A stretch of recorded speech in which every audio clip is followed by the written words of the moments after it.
आणि घरकुलाचे हप्ते आमच्या हक्काचे. घरकुलापासून वंचित ठेवणाऱ्या अधिकाऱ्यांचा अधिकार असतो. घरकुलापासून वंचित ठेवणाऱ्या अधिकारी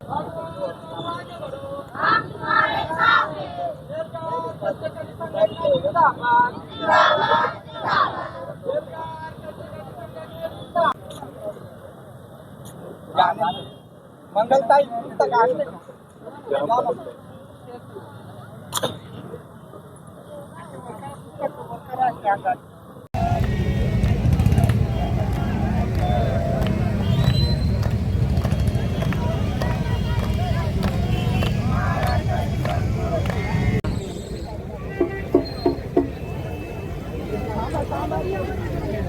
चला मित्रांनो टाळ्या वाजवा.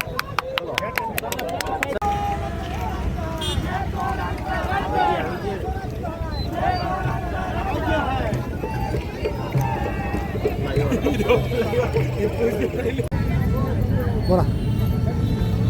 भारतीय स्वातंत्र्य मिळून 80 वर्ष झाली, मात्र आजही या देशाचा मूळ मालक आदिवासी हा त्याच्या मूलभूत हक्कापासून वंचित आहे. त्यांचे हक्क त्यांना मिळावे म्हणून आम्ही नॅशनल हायवे नाशिक आणि मुंबई हायवेवरती आज रास्ता रोको आंदोलन केलं आणि गेले 2 तासपेक्षा जास्त काळ आम्ही हा हायवे अडवला आणि आमच्या मागण्याचं निवेदन माननीय तहसीलदार इगतपुरी यांना देण्यात दिलेलं आहे आणि त्यांचं लेखी उत्तर आम्हाला मिळालेलं की 19 तारखेला या प्रशासनासंदर्भात माननीय जिल्हाधिकाऱ्यांच्या सोबत बैठक आयोजित केल्यानंतर आम्ही हे आंदोलन तात्पुरतं स्थगित केलेलं आहे. स्वातंत्र्याच्या 80 वर्षानंतर देखील या देशातल्या मूळ मालकाला, आपण ज्याला म्हणतो की मूळ मालक आदिवासी आहे, आदिवासींचे हक्क मिळत नसतील. आज एक कुपोषणाने मुलं मरतात, रस्ता नाही म्हणून रुग्णांना उपचार मिळत नाही, मरत असते, रेशन कार्ड नाही, जातीय दाखला नाही, शिक्षण नाही, आजही मुलांना नदी पार करून करावं जाते. मग खरं स्वातंत्र्य कुठं आहे? 47ला मिळालेलं स्वातंत्र्य, या देशाला मिळालेलं स्वातंत्र्य, मात्र देशातल्या नागरिकांना अद्याप खरं स्वातंत्र्य मिळालेलं नाही. आणि त्या दुसऱ्या स्वातंत्र्याची लढाई आमच्या संघटनेने सुरू केली आहे. ते आम्ही म्हणून आणि त्या संघाच्या वतीने आज आंदोलन केलं.